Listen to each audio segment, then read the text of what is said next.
علی بھائی آج کا آخری سوال ہے اور انتہائی دردناک سوال ہے۔ میں ایک غیر مسلم ملک میں مقیم ہوں۔ ہم میاں بیوی ویسے تو اکٹھے ہی رہتے ہیں، لیکن پچھلے 6 سال سے ہمارا آپس میں کسی قسم کا جنسی ریلیشن نہیں ہے۔ آج سے تقریباً 4 سال قبل ایک دن میری بیوی نے مجھ سے ازدواجی تعلق کی خواہش ظاہر کی اور ہم نے تعلق قائم بھی کر لیا۔ پھر کچھ عرصہ بعد وہ حاملہ بھی ہو گئی۔ میں نے اس سے ناراضگی کے باوجود اس کی خوب خدمت کی اور پھر اللہ تعالیٰ نے مجھے ایک بیٹی عطا فرمائی جو اب 3 سال کی ہو چکی ہے اور مجھے اپنی جان سے بڑھ کر عزیز ہے۔ لیکن اب اچانک میری بیوی جس کی چند غیر اخلاقی حرکتوں کی وجہ سے میں 6 سال سے ناراض ہوں، اس نے مجھے بتایا کہ اس نے 4 سال قبل کسی سپرم ڈونر کے ذریعے خود کو حاملہ کروایا تھا، لہٰذا وہ بچی حقیقت میں میری بچی نہیں ہے۔ اس دن سے میں انتہائی پریشان ہوں اور ذہنی کشمکش کا شکار ہوں۔ ایک طرف تو وہ بچی مجھے اتنی عزیز ہے کہ اسے چھوڑ نہیں سکتا، اور دوسری طرف جب اسے دیکھتا ہوں تو خیال آتا ہے کہ یہ تو میری بیٹی ہے ہی نہیں۔ پلیز مجھے بتائیں میں کیا کروں؟ جزاکم اللہ خیر و احسن الجزاء۔ جزاکم اللہ خیر و احسن الجزاء۔ اللہ تعالیٰ جی آپ کو صبر دے، اس آزمائش سے آپ گزر رہے ہیں۔ پہلے تو میں عرض کروں گا کہ صحیح مسلم کی حدیث ہے، نبی صلی اللہ علیہ وآلہ وسلم نے فرمایا کہ ہمیشہ اپنے سے نچلے لوگوں کو دیکھو، یوں تمہیں قناعت نصیب ہوگی اور اللہ تعالیٰ کی طرف سے آئی ہوئی آزمائشوں پہ صبر نصیب ہوگا۔ آپ کے ساتھ یہ جو ٹریجڈی ہوئی ہے، اس سے بڑھ کے لوگوں کے ساتھ ٹریجڈیز ہو چکی ہوئی ہیں۔ اب مجھے ان ٹریجڈیز کو ریپیٹ کرنے کی ضرورت نہیں ہے، آپ اکثر اخبارات میں، خبروں میں اس قسم کی بہت سی باتیں سنتے رہتے ہیں۔ ہم اس سوال کی طرف آتے ہیں۔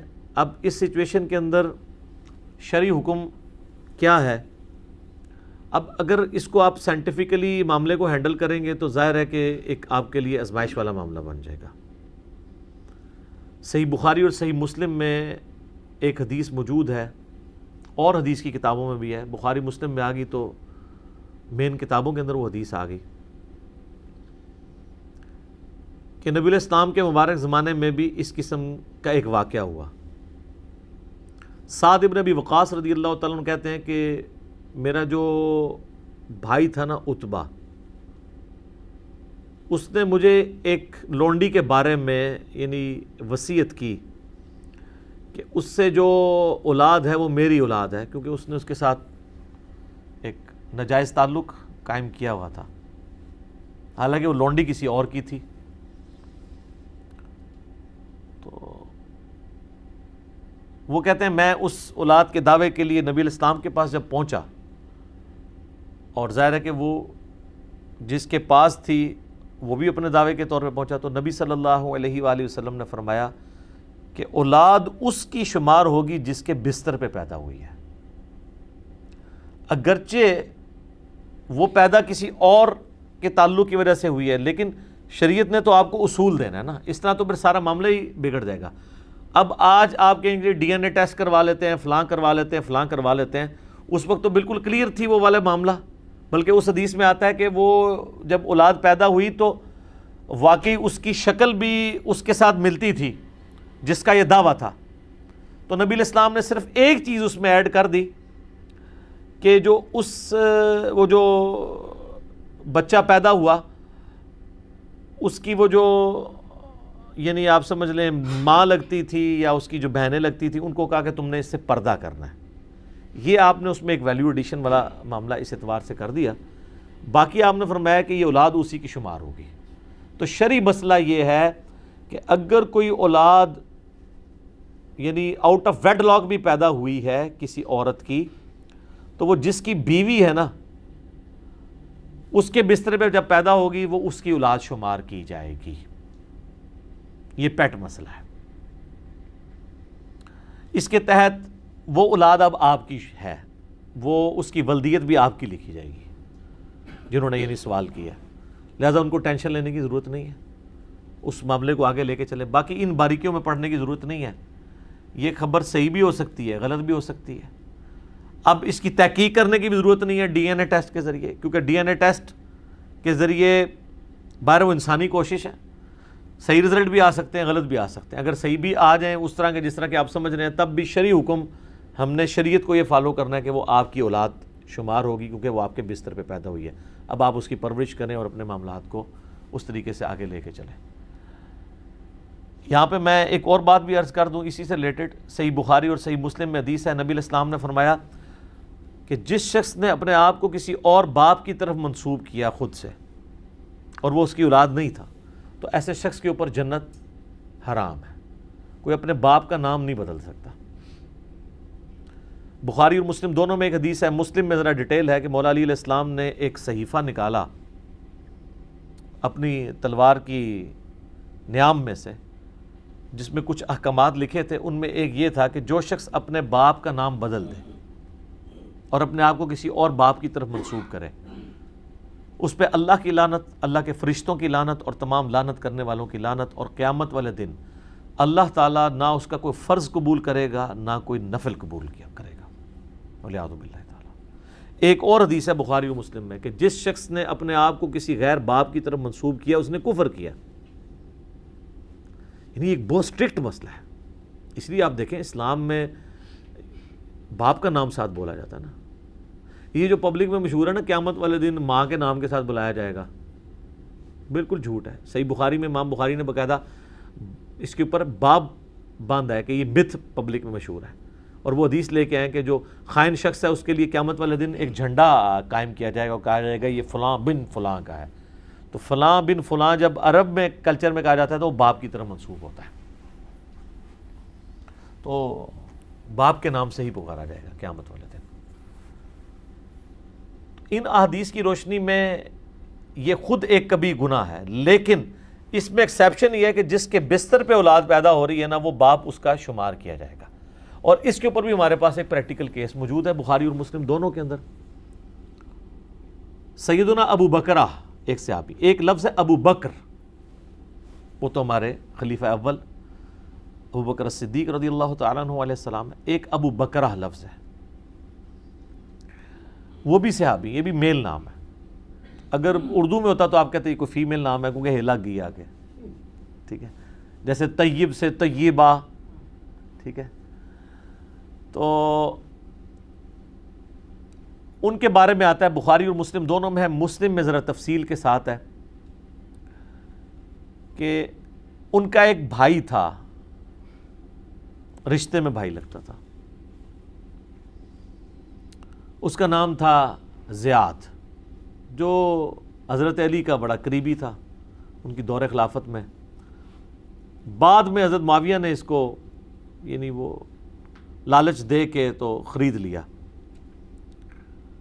یہ عبید اللہ ابن زیاد کا باپ، جس کے بارے میں بخاری میں آتا ہے کہ سیدنا حسین ابن علی کا سر کاٹ کے عبید اللہ ابن زیاد گورنر کوفہ کے سامنے تشت میں رکھا گیا. نعوذ باللہ. اللہ کی لعنت ہو جنہوں نے اہل بیت پہ ظلم کیا، ان پہ اللہ کی لعنت، اللہ کے فرشتوں کی لعنت اور تمام لعنت کرنے والوں کی لعنت، آمین. تو وہ عبید اللہ ابن زیاد کا باپ زیاد تھا، وہ گورنر کوفہ تھا، اس کے بعد یہ بنا. تو حضرت معاویہ کا وہ دست راست بن گیا. حضرت معاویہ وہ بہت بہادر دلیر آدمی تھا، ہے شیعان علی میں سے تھا. اس کو ساتھ ملانے کے لیے حضرت معاویہ نے کہا کہ بھئی تیری ماں کے ساتھ میرے باپ نے زمانے جاہلیت میں بدکاری کی تھی اور تو اس سے پیدا ہوا تھا، لہذا آندہ سے تیرا نام جو ہے وہ زیاد بن ابی سفیان ہے. اس کا نام چینج کر دیا. اس کانٹیکسٹ میں بخاری مسلم میں حدیث ہے کہ وہ حضرت ابو بکرہ کا بھائی لگتا تھا رشتے میں. تو حضرت ابو بکرہ کو لوگ آگے کہتے ہیں کہ یہ جو حرکت کی ہے اس نے تیرے بھائی نے، یہ ٹھیک حرکت ہے. تو ان کا، اور وہ بندہ آگے کہتا ہے کہ میں نے تو سعد ابن ابی وقاص سے سنا ہے کہ جو شخص اپنے باپ کا نام بدل لے اس پہ جنت حرام ہے. تو ابو بکرہ کہتے ہیں تم سعد کی بات کرتے ہو، میں نے تو خود رسول اللہ سے ہی بات سنی بھی ہے، لیکن میں کیا کر سکتا ہوں، میرے بھائی نے جو حرکت کی ہے. وہ ان کا بھائی اس لیے لگتا تھا کہ وہ ان کے باپ کے بستر پہ پیدا ہوا تھا. تو سعد ابن وقاص نے یہ حدیث بیان کیا نا کہ بچہ اس کا جس کے بستر پہ پیدا ہوا ہے. اس طریقے سے اگر کوئی کسی کا کوئی آؤٹ آف ویڈ لاک تعلق تھا اور اس کی وجہ سے کوئی اولاد پیدا ہوگی ہے، تو اب وہ یہ نہیں ہے کہ جس نے وہ تعلق قائم کیا تو وہ اس کی اولاد شمار ہوگی. ابھی ایک سینسٹیو ٹاپک ہے، میں اس کو کنٹرول الفاظ میں ڈسکس کر رہا ہوں، یہ مطلب ضروری تھا. تو یہی وہ حدیث ہے جس کی وجہ سے بعض اہل حدیث علماء کو دھوکہ لگا، بعض عرب علماء کو بھی. انہوں نے کہا کہ جی جو عورت شادی کے بعد اپنے نام کے ساتھ اپنے خاوند کا نام لگا لے تو اس پہ جنت حرام ہے. اندازہ کریں آپ. مثلا وہ کہتے ہیں کہ جی ایک عورت ہے، اس کا نام ہے رابعہ، اس کے باپ کا نام ہے محمود، تو اب اس کے نام لکھا جا رہا ہے رابعہ محمود. کل کو اس کی شادی ہو جاتی ہے کسی طیب نام کے لڑکے کے ساتھ. اب ظاہر پاکستانی شناختی کارڈ میں تو پھر اس کا نام وہ خود ہی لکھ دیتے ہیں رابعہ طیب، یہی لکھیں گے نا. تو وہ کہتے ہیں کہ اب اس نے اپنا نام باپ کی بجائے کسی اور باپ کی طرف، خدا کا نام ہے، شرم آتی ہے اس کو ڈسکس کرتے ہوئے بھی کہ وہ کسی باپ کی طرف نہیں، وہ اپنے خاوند کی طرف اپنے آپ کو منسوب کر رہی ہے. اس نے اپنے باپ کا نام نہیں بدلا. اور شناختی کارڈ پہ آپ ذرا دیکھیں، شادی کے بعد جو شناختی کارڈ بنتا ہے اس پہ باپ کا نام نہیں لکھا ہوتا، خاوند کا نام لکھا ہوتا ہے. تو حدیث کیسے فٹ ہو جائے گی؟ حدیث تو تب فٹ ہو کہ جب وہ اپنے باپ کے نام کی جگہ اس کا نام لکھوائے. وہ کہتا نہیں نام میں چونکہ ساتھ لگا تھا تو نام تو اس کا محمود ہے ہی نہیں تھا، نام اس کا رابعہ تھا. یہ تو ساتھ پکارنے کے لیے نسبت کے طور پہ تھا نا. اب جب اس نے طیب لگایا تو وہ شادی شدہ لوگوں کو بھی پتا ہے کہ یہاں پہ کلچرل ہے. اس نے رابعہ بنت طیب تو نہیں کر دیا نا. لیکن کامن سینس تو اتنی کامن نہیں ہوتی. علماء عرب نے باقاعدہ فتوے دیے ہیں کہ خاوند، اہل حدیث علماء بھی ہیں ان فتووں کو لے کے چل رہے ہیں. تو میں نے بہت پہلے اس پہ ایک کلپ میں ریکارڈڈ ہے، کیا شادی کے بعد عورت اپنا نام بدل سکتی ہے یا خاوند کا نام لگا سکتی ہے؟ تو بالکل لگا سکتی ہے. وہ یہ والی حدیثیں فٹ کرتے تھے. تو اس میں بھی میں نے بتایا تھا کہ یہ وہ جرم نہیں ہے، جرم یہ ہے کہ اگر وہ اپنے باپ کا نام بدل دیں. پھر میں نے کہا تھا، عرض کیا ہے کہ جن لوگوں کی وکالت آپ کر رہے ہیں، جس بنو امیہ کے آپ غلام بنے ہوئے ہیں اور ان کے غلط کرتوتوں کا آپ دفاع کر رہے ہیں، ذرا ان کی ہسٹری کھول کے دیکھیں. جو ایگزیکٹلی باپ چینج کرنے والا کام ہے وہ تو آپ کے ماموں نے کیا ہوا ہے. اس امت میں پہلا کام، اور یہ سر کوئی کہانی شریف نہیں ہے، بخاری مسلم ہے. مسلم شریف میں باقاعدہ ڈیٹیل سے موجود ہے، بخاری میں بھی ہے. اور بخاری و مسلم کی اس حدیث کہ جس نے اپنے آپ کو کسی دوسرے باپ کی طرف منسوب کیا اپنا مقام، اس پہ جنت حرام ہے. اس حدیث کی شرح ابن حجر اسقلانی کی پڑھ لیں یا امام نووی کی پڑھ لیں. حالانکہ نووی اتنا اس حوالے سے متعصب ہیں، ویسے بہت بڑے امام ہیں، سنی شیعہ کنفلکٹ میں وہ ذرا تنگ نظر ہے. آخری درجے تک وہ دفاع کرتے ہیں آل امیہ کا. یہاں پہ انہوں نے بھی دفاع نہیں کیا. انہوں نے کہا کہ یہ اسی موقع پہ حدیث ہے جو حضرت معاویہ نے غلط کام کیا تھا اور امت میں یہ پہلی دفعہ بدعت شروع ہوئی.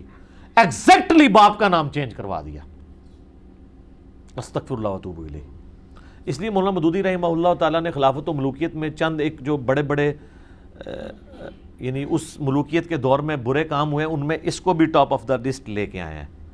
حجر ابن عدی کے قتل کو لے کے آئے ہیں، یہ باپ کا نام بدلنے والی اس معاملے کو لے کے آئے ہیں. ممبروں پہ سب و شتم والا ایشو اس کو لے کے آئے ہیں. مال جو غنیمت ہے یا اس میں بیت المال کے اندر تصرف کرنے والا، یہ بڑے بڑے جو ایشوز لے کے ان میں ہیں.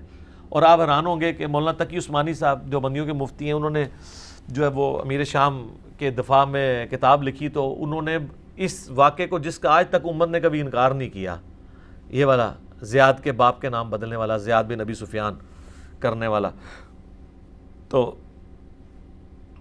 انہوں نے اس کے لیے پتہ نہیں کیا کچھ کہانیاں گھڑی کہ جی اس زمانے میں وہ بھی نکاح ہی تصور کیا جاتا تھا، وہ اس طرح ہو جاتا تھا تو وہ ہو جاتا تھا تو یہ ہو جاتا تھا. یہ 14ویں صدی کا مولوی کہہ رہا ہے، اور جو اس زمانے میں صحابہ ہیں، اور وہ صحابی جو زیاد کا بھائی ہے ابو بکرہ ماں کی طرف سے، کیونکہ اس کے بستر پہ وہ پیدا ہوا تھا، اس کے باپ کے بستر پہ، وہ بھی اس پہ فٹ کر رہا ہے کہ میرے بھائی نے غلط حرکت کی ہے. اور یہ 14ویں صدی میں آ کے دفاع کر رہے ہیں اس واقعے کا. امام نووی جو کوئی موقع نہیں جانے دیتا یو ٹرن لینے کا اس طرح کے معاملات کے اوپر، تو اس نے بھی یہاں پہ غیرت کھائی ہے کہ یار میں دفاع نہ کروں. ابن حجر اسقلانی تو خیر آؤٹ سپوکن ہے اس مسئلے میں، وہ تو آل امیہ کو نہیں چھوڑتے، انہوں نے بخاری میں لکھا ہے. یہ میں امام نووی کی بات کروں، بڑے لوگوں کو تکلیف ہوگی، ظاہر بڑے امام ہیں، بہت بڑے امام ہیں 7ویں صدی ہجری کے اندر، صرف 45 سال کی عمر میں فوت ہوئے ہیں. مسلم شریف کے ابواب انہوں نے لکھے ہیں، یہ بہت بڑی ان کی خدمت ہے، ہم ان کا بہت احترام کرتے ہیں. لیکن یہ جو میں نے کہا نا کہ وہ سنی شیعہ کنفلکٹ میں بعض اوقات بہت یعنی تنگی نظر کا مظاہرہ کرتے ہیں. اس کا ثبوت یہ ہے جو مسلم شریف میں حدیث ہے 6220 کہ حضرت معاویہ نے حکم دیا سعد ابن ابی وقاص کو، اور پھر کہا کہ تمہیں کون سی چیز مانے ہے کہ تم ابن ابی طالب کے اوپر سب نہیں کرتے. تو انہوں نے پھر آگے سے حضرت علی کے 3 فضائل سنائے تھے، اور سٹارٹ میں کہ انہوں نے کہا میں کبھی بھی علی کو برا نہیں کہوں گا، کبھی سب و شتم نہیں کروں گا. 3 باتیں میں نے علی کے بارے میں رسول اللہ سے ایسی سنی ہیں. پھر انہوں نے 3 فضیلتیں بتائیں کہ علی کی میرے ساتھ وہی نسبت ہے جو ہارون کی موسیٰ کے ساتھ، مگر میرے بعد کوئی نبی نہیں. پھر کل میں اس شخص کے ہاتھ میں جھنڈا دوں گا جو اللہ اور اس کے رسول سے محبت کرتا ہے، اللہ اور اس کا رسول اس سے محبت کرتے ہیں. سیدنا علی کو جھنڈا دیا خیبر کا. ٹھیک ہے. اور تیسری آیت مبالغہ جب نازل ہوئی تو نبی علیہ السلام نے مولا علی، حسن حسین اور فاطمہ کو اپنی چادر کے نیچے لیا اور عیسائیوں سے مباہلے کے لیے پہنچے اور کہا کہ یہ میرے اہل بیت ہیں. یہ 3 فضیلتیں سعد ابن ابی وقاص نے گنوائیں. ان کا کہ یہ 3 فضیلتوں میں سے مجھے ایک بھی مل جاتی میرے لیے بڑی کافی تھی، سرخ اونٹوں سے بہتر تھی. تو علی کو میں کیسے برا کہوں جس کے پاس 3 فضیلتیں موجود ہیں. تو اس پہ امام نووی نے پتہ کیا کہا ہے؟ یہ جو آج کل ناسبی جو جواب دے رہے ہیں یہ نووی نے ان کو سکھایا ہوا ہے. انہوں نے کہا وہ اصل میں یہ پوچھنا چاہ رہے تھے کہ باقی لوگ تو گالیاں دیتے ہیں تو آپ کیوں نہیں گالیاں دیتے ہیں؟ مجھے وہ مطلب آپ فضائل سنائیں تاکہ میں بھی وہ فضائل بیان کروں. ہائے ہائے کڈی کاڑی بڑائی. تو پھر میں نے جواب دیا تھا کہ کہانی ہوتی ہے، چور اپنی لنگوٹی چھوڑ جاتا ہے. اس کا ایک طریق اسی سند کے اوپر سنن نسائی الکبریٰ کے اندر خصائص علی والے چیپٹر میں موجود ہے. اس میں وہ حضرت سعد ابن ابی وقاص کا بیٹا کہتا ہے کہ پھر جتنے دن معاویہ وہاں رہے مدینہ شریف میں، حضرت علی کی تنقیص کا ایک جملہ بھی اپنی زبان سے نہیں نکالا. جب حضرت سعد ابن ابی وقاص نے ان کو ڈانٹا تو وہ ڈانٹا اسی پہ تھا. اور ابن ماجہ میں بھی اس کا ایک طریق موجود ہے جو البانی صاحب اس کو صحیح کہتے ہیں، زبیر علی صاحب اختلاف کرتے ہیں. بال البانی کے ماننے والوں کے لیے تو اس میں ہے کہ حضرت سعد غصے میں آئے اور کہا تو اس شخص کے بارے میں بات کرتا ہے جس کے لیے یہ فضیلتیں. انہوں نے ایک 4تھی فضیلت بتائی، من کنت مولاہ فہذا علی مولاہ. تو یہ میں نے نووی کا چونکہ ذکر کیا تھا تو وہ کہیں گے بھی امام نووی کو یہ کہہ دیا. اہل حدیث کو مزید ٹھنڈا کرنے کے لیے میں بتا دوں کہ امام نووی عام بندے کے لیے تقلید کو واجب قرار دیتے ہیں. لہٰذا آپ جو امام نووی کے جو اس وقت ٹھیکیدار بنے ہوئے ہیں صرف اس لیے کہ اس نے آل امیہ کا دفاع کیا ہے، تو آپ کے لیے اتنا کافی ہے کہ جس چیز کو آپ شرک کہتے ہیں نا اس کو وہ واجب کہتا ہے. اونٹ جاؤ بڑے مولویوں نہ لڑو. ہاں جب وہ اہل حدیث کا تو پورا مسئلہ اس پہ کھڑا ہے تقلید شرک. نووی کہتا ہے عام بندے کے اوپر واجب ہے، اور نووی نو تسی رحمت اللہ سے چھوڑ کے کچھ اور کہنا شروع کر دینا ہے. ٹھیک ہے نا. تو میں نے تو آپ کو پتہ ہے ہم تو اس وقت علمی میدان جنگ میں ہیں. ہم نے تو ہر چیز چلانی ہے. جہاں پہ علمی میزائل کی ضرورت ہوگی میزائل چلائیں گے، جہاں گرنیٹ کی ضرورت ہے گرنیٹ ہوئے گی، تو علمی جدے قلم کی ضرورت ہے وہ قلم چلائیں گے. تو ان کو تو میں نے آر لگا دیا ہے کہ تسی تو پائی پہلے فکر کرو کہ وہ تقلید کو واجب کہنا ہے، تسی شرک کہندے ہو. شرک وڈا مسئلہ ہے، آل امیہ دا دفاع چھوٹا مسئلہ ہے. تو تواڈے سے اتنا ہی کافی ہے، کیونکہ یہ آج کل بڑا وہ امام نووی رحمہ اللہ کر کے وہ نووی کو، ان کو نووی سے کوئی ہمدردی نہیں ہے. نووی سے صرف اتنا ہمدردی ہے کہ وہ آل امیہ کا دفاع کرتا ہے، اور اس کے لیے وہ ملا علی قاری کے بھی اقوال لے آتے ہیں. حالانکہ ملا علی قاری کے اگر 2 اقوال ان کے حق میں ہیں تو 20 ان کے خلاف ہیں. تو میں نے اپنے ریسرچ پیپر میں بھی ڈال دی ہیں کہ انہوں نے کیا کیا جنگ صفین کے اوپر، امیر شام کے اوپر کیا کیا کومنٹس پاس کیے ہیں، عمار بن یاسر کے قتل کے اوپر کیا کیا کومنٹس پاس کیے ہیں. ٹھیک ہے. تو اتنے سخت الفاظ ہیں یہ سن بھی نہیں سکتے، اس لیے میں نے اس کو میٹھی پوڑی میں ان تک پہنچایا تھا. میں آج اس کو سکپ کر رہا ہوں. میرا ایک کلپ 3 لاکھ سے زیادہ لوگ یوٹیوب پہ دیکھ چکے ہیں، محمد بن عبد الوہاب شیعہ، جس میں نے تلک عشرۃ کاملہ 10 حوالے ان کے بیٹے کی کتاب سے پیش کیے تھے. اور میں نے کہا تھا کہ یہی باتیں بڑے نرم انداز میں ہم کرتے ہیں تو ہمیں یہ گالی دینے کی کوشش کرتے ہیں جو ان کو پلٹ کے پڑتی ہیں ناسبیت کی شکل میں. تو جبکہ ان کے امام جن کو یہ بڑا امام سمجھتے ہیں انہوں نے تو یہ باتیں کی ہیں. ٹھیک ہو گیا جی. اللہ تعالیٰ سے دعا ہے جو حق بات میں نے کہی اللہ تعالیٰ ہمارے دلوں میں راسخ فرمائے. اگر جذبات میں میرے منہ سے کوئی غلط بات نکل گئی تو اللہ تعالیٰ ہمارے دلوں سے ہی اسے محو کر دے، ہمیں معاف بھی فرما دے، ہمیں کتاب و سنت کی تعلیمات پر عمل کر کے دوسرے بھائیوں تک پہنچانے کی توفیق عطا فرمائے. سبحانک اللہم و بحمدک اشہد ان لا الہ الا انت استغفرک و اتوب الیک وما علینا الا البلاغ المبین. جزاکم اللہ خیرا.